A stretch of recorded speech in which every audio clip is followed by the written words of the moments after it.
பரம்பை Madhavan YouTube channel நேயர்களுக்கு வணக்கம். இன்று எதை பற்றி பார்க்க போகிறோம் என்றால், ஆடிப்பூரமும் ஆண்டாள் நாச்சியாரும்.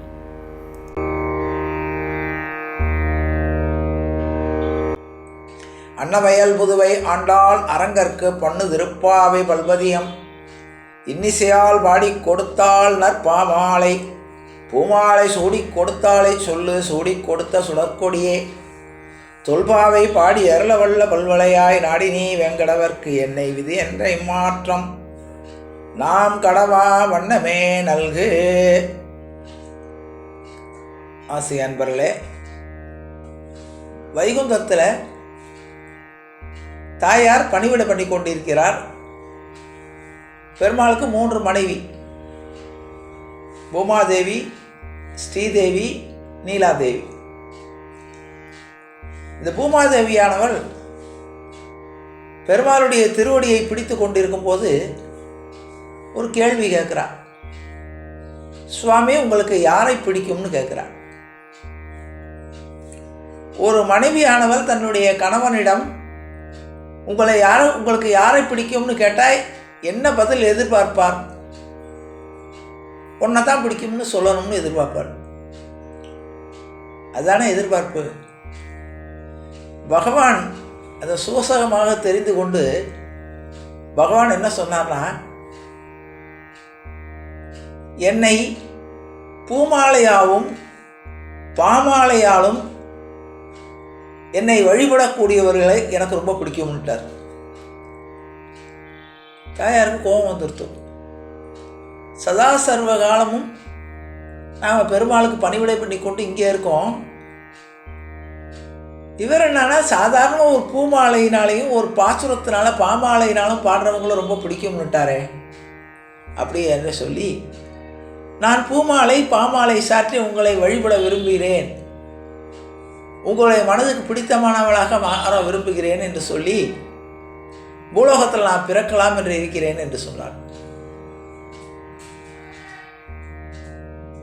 உடனே தாயாருடைய நோக்கத்தை புரிந்து கொண்ட பெருமாள், நீ எங்கே வேண்டாலும் பூலோகத்தில் போய் இருந்து என்னை பூமாலை பாமாலையால் என்னை வழிபட்டு உரிய காலத்திலே நான் உன்னை என்னோடு சேர்த்துக்கொள்கிறேன்னு சொன்னார். இப்போ தாயார் கீழே இறங்கி வந்து கொண்டிருக்கிறாள். தாயார் மனசுக்குள்ள ஒரு கற்பனை, எங்கே போய் நம்ம அவதாரம் பண்ணுறது? நம்மை இந்த பூலோகத்துக்கு பூமாதேவி எல்லோருக்கும் தாய். அந்த தாயை எடுத்து வளர்க்கக்கூடிய ஒரு தகப்பன் ஸ்தானத்தில் யாரை தேர்ந்தெடுப்பது? அப்போ தாயாருடைய நினைவில் வருது. ஏனென்றால் பெருமாளையே குழந்தையாக பாவித்து பல்லாண்டு பாடினவர் பெரியாழ்வார். அதனால் ஸ்ரீவில்லிபுத்தூரில் பெருமாளுக்கு பல்லாண்டு பாடி பெருமாளுக்கு புஷ்பகைங்கரியம் பண்ணி கொண்டு கூடிய பெரியாழ்வாருக்கு திருமகளாக அவதாரம் பண்ணலாம்னு நினைத்து அவர் திருவில்லிபுத்தூரில் அவர் தினமும் புஷ்பகரிங்கம் பண்ணி துளசி மாடத்தில் துளசி எல்லாம் எடுத்து துளசி மாலை தயார் பண்ணக்கூடிய அந்த துளசி மாடத்துக்கு கீழே ஒரு குழந்தையாக அங்கே அவதாரம் பண்ணுறார். பூமாலை தொடுக்க சென்ற பெரியாழ்வார் ஒரு குழந்தையை பார்க்குறார். ஆகவே அந்த குழந்தையை எடுத்து லட்சுமி கடாட்சமாக அந்த குழந்தையை பார்த்த உடனே இவருடைய மனசு அந்த குழந்தையின் மேல் அன்பினால் ஈடுபடுகிறது. உடனே அந்த குழந்தையை தன்னுடைய வீட்டிற்கு தூக்கி வைத்து கொண்டு வளர்க்க ஆரம்பிக்கிறார். அந்த குழந்தைக்கு கோதைன்னு பெயர் வைக்கிறார். கோதைன்னு பெயர் வைத்து அந்த குழந்தையை வளர்த்து கொண்டு வருகிறாள். ஏற்கனவே நான் சொன்னேன், பெரியாழ்வார் பெருமாளை தன்னுடைய குழந்தையாக பாவித்து தான் தன்னை யசோதையாக பாவித்து பெருமாளுடைய லீலைகளை எல்லாம் பாசுரங்களாக பாடுறார். பெருமாளுக்கு எப்படி யசோதை எப்படி குளிப்பாட்டினா, எப்படி அலங்காரம் பண்ணினா, பெருமாள் என்னென்னவெல்லாம் கிருஷ்ணனாக பிறந்தப்ப என்னென்ன லீலா வினோதங்கள் பண்ணார், அதையெல்லாம் அவர் பாசுரங்களாக சமர்ப்பிக்கிறார். இந்த குழந்தையான கோதை அதை கேட்டு வளர்ந்ததுனால அவளுக்கு கண்ணன் மேலே ஈடுபாடு ஏற்படுகிறது. இவள் கிருஷ்ணனையே தன்னுடைய மணவாளனாக மனசுக்குள்ள வரித்து கொண்டார். ஒரு பருவம் வருகிறது. இவர் தினசரி பூக்களால், அழகிய பூக்களால் நந்தவனம் அமைச்சிருக்கார். அந்த நந்தவனம் இன்னைக்கும் இருக்கு. அந்த நந்தவனத்தில் இருக்கக்கூடிய காலையிலே அன்றளர்ந்த புஷ்பங்களை எடுத்து மாலை கட்டி பெருமாளுக்கு தினசரி கொண்டு போய் சாத்திட்டு வருவார். இந்த மாலை கட்டக்கூடிய கைங்கரியங்களில் கூட துணைக்கு இருந்து உதவி பண்ணக்கூடியவளாக கோதை வளர்ந்தாள். ஒரு நாள் இவர் மாலையெல்லாம் தயார் பண்ணி வைத்து விட்டு இவர் மற்ற காரியங்களை பார்த்து விட்டு பெருமாள் சன்னதிக்கு கொண்டு போய் அங்கே வடபத்திர சாயின்னு பேர், அந்த பெருமாளுக்கு பேர். அந்த கோவிலில் கொண்டு போய் பெருமாளுக்கு சாத்தி அலங்காரம் பண்ணி பார்ப்பது இவருடைய வழக்கம். இவர் ஒரு நாள் வெளியில் போய்விட்டு மற்ற காரியத்தை பார்த்து விட்டு மாலையை எடுத்துக்கொண்டு போவோம் என்று தன்னுடைய இல்லத்திற்கு வந்து பார்த்தா கோதையும் காணோம், மாலையும் காணோம். கோதை எங்கே போயிருக்கிறாள் என்று பார்ப்பதற்காக அவர் தேடிக்கொண்டு போனால் அங்கே பக்கத்தில் ஒரு கிணறு இன்றைக்கும் இருக்குது ஆண்டாள் கோவிலில். அந்த கிணற்றிலே பெருமாளுக்கு போட வேண்டிய மாலையை தான் போட்டி கொண்டு அந்த மாலை தனக்கு எப்படி இருக்கிறது என்று அந்த அலங்காரத்தை அந்த கிணற்றில் இருக்கக்கூடிய தண்ணீரில் பார்க்குறான். அப்போ கண்ணாடி கிடையாதுல்ல அந்த காலத்தில். இதை பார்த்த உடனே பெரியாழ்வாருக்கு தூக்கி போடுகிறது, தூக்கி வாரி போட்டது. உடனே தன்னுடைய பெண்ணை கண்டிக்கிறார். என்ன அபச்சாரமா பண்ணிட்ட? பெருமாளுக்கு போட்ட மாலையை, பெருமாளுக்கு சூடக்கூடிய மாலையை நாம் போட்டுக்கலாமா என்று கடிந்து விட்டு அந்த மாலையை ஒரு ஓரமாக வைத்து விட்டு புதுசாக ஒரு மாலையை கட்டிக்கொண்டு பெருமாளுடைய சன்னதியில் வேக வேகமாக போயிட்டார். போய் பெருமாளுக்கு அந்த புது மாலையை சாட்டின உடனே பெருமாள் அசரீரியாக சொல்கிறார், எனக்கு இந்த மாலை வேண்டாம், உன்னுடைய கோதை சூடிய அந்த மாலை தான் எனக்கு வேணும்னு கேட்கிறார். உடனே பெரியாழ்வார் தன்னுடைய நிலையை உணர்கிறார். ஆகா, ஒரு குழந்தை மேலே உள்ள அன்புனால பெருமாள் குழந்தை போட்டுட்ட மாலையாக இருந்தால் கூட பரவாயில்லன்னு பெருமாள் ஏற்றுக்கிறாருன்னு நினச்சது கொண்டு சந்தோஷப்பட்டு அந்த கோதையை வாரி அணைத்து அந்த வடபெருங்குடியான் கோயிலுக்கு அழைத்து கொண்டு போய் அவள் சூடி கொடுத்த மாலையை பெருமாளுக்கு சாத்துகிறார். பெருமாள் அந்த மாலையோடு கம்பீரமாக அழகாக காட்சி கொடுக்கிறார். அதிலிருந்து அந்த ஊரில் உள்ளவர்கள் எல்லாம் பாராட்டுகிறார்கள். உடனே சூடி கொடுத்த சுடற்கொடின்னு அவளுக்கு பெயர். இப்ப பெரியாழ்வாரை பொறுத்தவரை பெருமாள் நம்முடைய பெண்ணுக்கு அனுகிரகம் பண்ணியிருக்கார், அவ்வளவுதான். பெருமாள் தன்னுடைய தினசரி எனக்கு ஆண்டாள் அதிலிருந்து அவர் பெருமாளையே தன்னுடைய அன்பினால் ஆண்டவள், அதனால் ஆண்டாள்னு அவருக்கு ஒரு பட்டம் கொடுக்கிறார். இன்று முதல் எனக்கு கோதை நாச்சியார் சூடி கொடுத்த மாலையை தான் எனக்கு உகப்பானது, அதையே எனக்கு தினசரி சாத்தணும்னு சொல்லி பெருமாள் கட்டளை இடுகிறார். பெருமாளுடைய ஒரு காரணத்தை நினைச்சு சந்தோஷப்படுறார். இப்போவும் பெரியாழ்வாருக்கு நமக்கு வந்து நம்மிடம் வளர்ந்திருக்கிறவள் திருமகளுடைய அம்சம், பூமி பிராட்டியுடைய அம்சம்னு தெரியாது. அவரை பொறுத்தவரை அவருடைய பொண்ணு.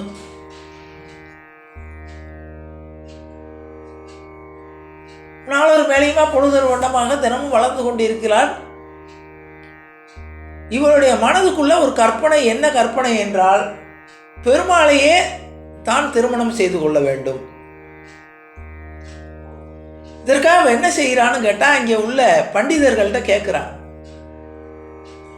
எப்படி ஆயர்பாடியிலே உள்ள மக்கள் எப்படி கிருஷ்ணனிடம் கோபியர்கள் எப்படி அன்பு செலுத்தினார்கள்.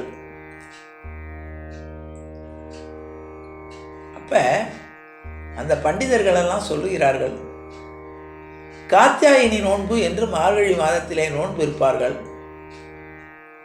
அங்கே ஆயர்பாடியில் உள்ள பெண்கள் எல்லாம், எல்லா பெண்களும் கிருஷ்ணனே தனக்கு கணவனாக வர வேண்டும் என்று காத்தியாயினி நோன்பு இருந்தார்கள். உடனே ஆண்டாள் முடிவு பண்ணார், நம்முடைய திருவில்லிபுத்தூரில் உள்ள அக்ரகாரத்தை ஆயர்பாடியாக நினைத்து கொண்டு அங்கிருந்த குழந்தைகளை எல்லாம் யாதவ சிறுமியர்களாக நினைத்து கொண்டு எல்லோரையும் அழைத்து கொண்டு மார்கழி மாதம் 30 நாட்களும் நோன்பு இருப்பதற்காக ஒவ்வொரு நாட்களும் தன்னுடைய தோழிகளை அடைத்து கொண்டு அவர்களை தூங்கி கொண்டு இருக்கிறவர்களை எழுப்புகிறார். ஒவ்வொரு நாளைக்கும் ஒவ்வொரு பாசனங்களாக சொல்லி எழுப்பி, முதல் 10 நாட்கள் தூங்குபவர்களை எழுப்பக்கூடிய பாசுரம், இரண்டாவது அவர்கள் பதில் சொல்லக்கூடிய 10 பாசுரங்கள், மூன்றாவதாக மூன்றாவது 10 பாசுரங்கள் இறைவனிடம் பிரார்த்தனை. இப்படி அமைத்து அந்த வடபத்திர சாயி கோயிலுக்கு தினசரி போய் பெருமாளிடம், நான் உனக்கே என்னை அர்ப்பணிக்கிறேன் என்று சொல்லி தினசரி பிரார்த்தனை பண்ணி கொண்டிருக்கிறார். இந்த நேரத்தில் பக்கத்தில் உள்ள வீட்டில் உள்ள அருகில் உள்ள வீட்டில் உள்ளவர்கள்லாம் சொல்கிறார்கள், என்ன கோதைக்கு வயசாகி விட்டதே, பெரியாழ்வார் தான் பெற்ற பிள்ளையா இருந்தானா இப்படி கல்யாணம் பண்ணாமல் இருப்பாரா?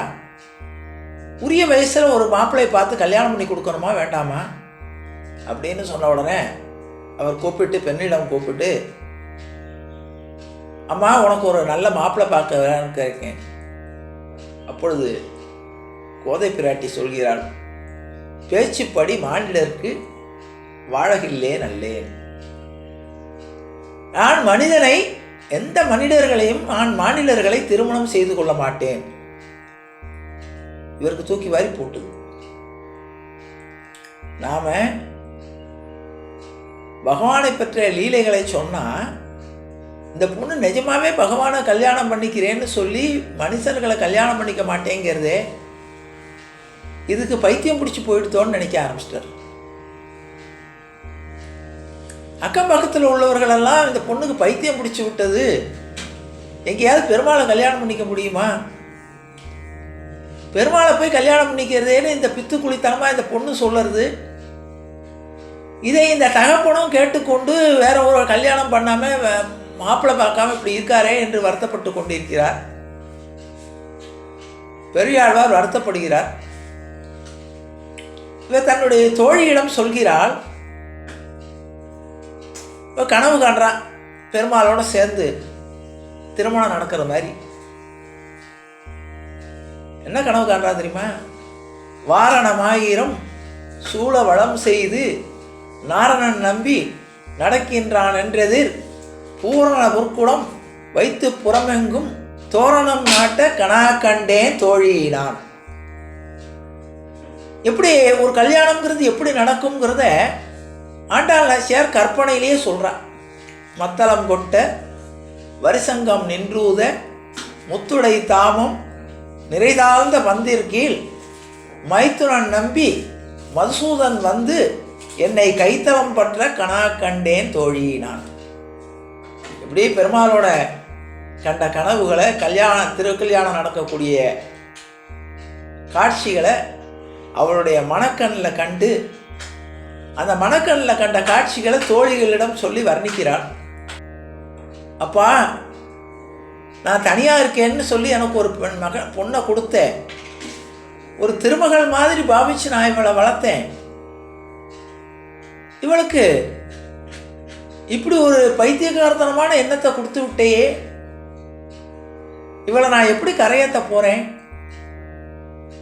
நான் உன்னை பற்றிய சொன்ன லீலா வினோதங்களை எல்லாம் கேட்டு உன்னைத்தான் கல்யாணம் பண்ணிக்குவேங்கிறாளே, இது நடக்குமா என்று சொல்லி கதறுகிறார்.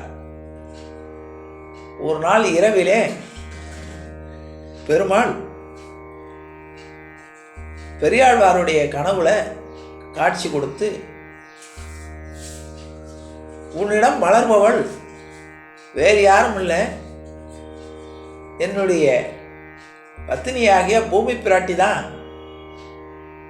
சில காலம் உனக்கு குழந்தையாக இருக்கணும்னு இருந்து என் மீது 143 பாசுரங்கள் இயற்றி பூமாலை சாற்றி, என் மீது அருமையான பாமாலையும் சாற்றி என்னிடம் அவள் வந்து சேர வேண்டிய நேரம் வந்து விட்டது. ஆகவே அவளை நான் ஏற்றுக்கொள்ள தயாராகிவிட்டேன். திருவரங்கத்தில் கொண்டு வந்து திருவரங்க பெருமாள் சன்னதியில் அவளை என்னிடம் ஒப்படைக்கவும், கன்னியாதானம் பண்ணவும் என்று. இதை நம்பாமே இருக்க முடியல. அதே நேரத்தில் பெருமாள் சோழ மன்னனுடைய கனவுல தோன்றி, என்னுடைய பக்தை ஒருத்தியை நான் என்னோடு சேர்த்து கொள்ள இருக்கிறேன். அங்கே திருவில்லிபுத்தூர்ல விஷ்ணு சித்தருக்கு பெண்ணாக வளர்ந்து கொண்டிருக்கிறாள் கோதைங்கிற பேர்ல. அவள் என்னோடு ஐக்கியமாக போகிறாள். ஆகவே அவளை பூர்ணகும்ப மரியாதையோடு அவளை திருவரங்க கோவிலில் கொண்டு வந்து என்னிடம் பூர்ண மரியாதைகளோடு அலங்கார பூஷையாக அவளை என்னிடம் கொண்டு வந்து ஒப்படைக்க வேண்டும் என்று சோழ மன்னனுக்கு கட்டளையிடுகிறார். இங்கே சோழ மன்னன் தூதரை அனுப்பி விட்டு சித்தரையும் கோதை நாச்சியாரையும் அவர்களுடைய பரிவாரங்கள் சூழ அழைத்து வருவதற்காக இங்கே ஆட்களை அனுப்பினோம்னா பெரியாழ்வாருக்கு பெருமாள் சொன்னது உண்மை என்பது நிரூபணமாகிறது. அது வரைக்கும் அவருக்கு கனவாகவே தோணுது, இது நடக்குமா? சாதாரண மனுஷனாகிய எனக்கு பிறந்த நான் வளர்த்த பெண்ணை பெருமாள் ஏற்றுக்குவாரான்னு நினைச்சது. சோழ மன்னனுடைய ஆணை வந்தவதுக்கப்புறம் உறுதி பண்ணுறார். தாயாரை அலங்காரம் பண்ணி திருவரங்கத்துக்கு அழைத்து கொண்டு போகிறார். திருவரங்கத்துக்கு அழைத்து கொண்டு அங்கே திருவரங்கத்தினுடைய எல்லையில் நுழைஞ்ச உடனே வேத விற்பனர்களோடு அரசன் அவர்களை வரவேற்கிறான். அதுக்குள்ள ராஜா என்ன பண்ணான், ஊர் போனால் தோரணம் கட்டிட்டான். தோரணம் கட்டி வரவேற்பு வளையமெல்லாம் வளைச்சிட்டான். அங்கங்கே வால் போஸ்ட்டு, கட் அவுட்டு, பேனர் எல்லாம் அடிச்சிட்டான். சிந்தனை செல்வியே வழுக, சூடி கொடுத்த சுடற்கொடியே வருக, அப்படி இப்படின்னு பல வகையான இதோட வால் போஸ்டெல்லாம் அடித்து தெருவெல்லாம் அலக்கலம் பண்ணிட்டான். தெருவெல்லாம் தோரணம் கட்டி இவள் எந்த கனவு கண்டாலும் அந்த கனவெல்லாம் இங்கே மெய்ப்படுற மாதிரி வாரணமாயிரம் சூழ வளம் செய்து நாரணன் நம்பி நடக்கின்றான்னு சொன்னாலா இல்லையா? மத்தளம் கொட்ட வரிசங்கம் நின்றூத முத்துடை தாமம் நிறைதாழ்ந்த பந்தர்கீழ் மைத்துனன் நம்பி மதுசூதன் வந்தென்னை கைத்தலம் பற்ற கனா கண்டேன்.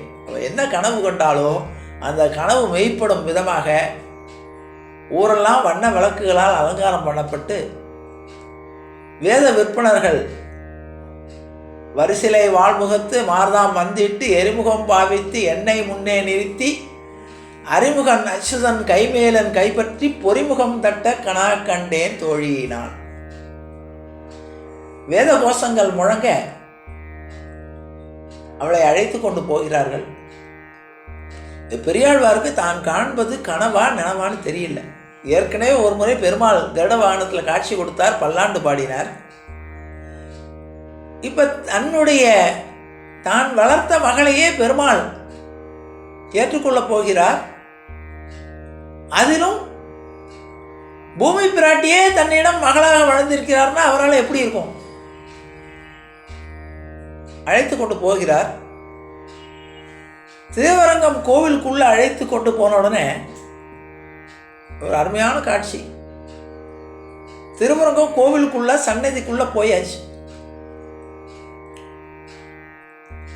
உள்ள போன உடனே பெரியாழ்வார் சொல்றார், கண்ணா, மாதவா, மதுசூதனா, உன்னுடைய ஆజ్ఞைப்படி நான் வளர்த்த கோதையை இன்று உன் முன்னால் கொண்டு வந்து நிறுத்தியிருக்கேன்.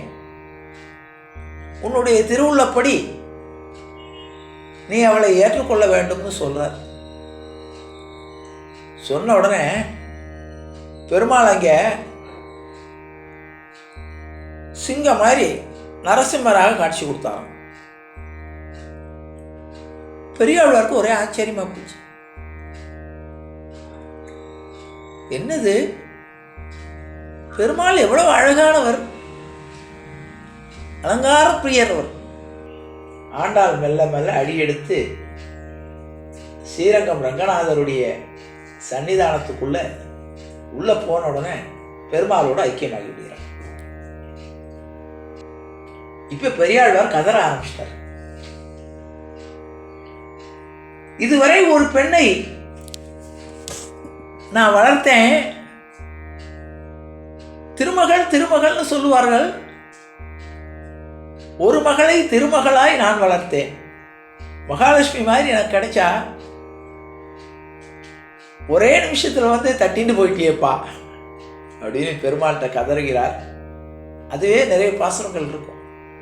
இப்ப பெருமாள் வந்து காட்சி கொடுத்து, விஷ்ணு சித்தரே, நீங்க வந்து உங்களிடம் வளர்ந்தவள் சாதாரண பெண் இல்லை, என்னுடைய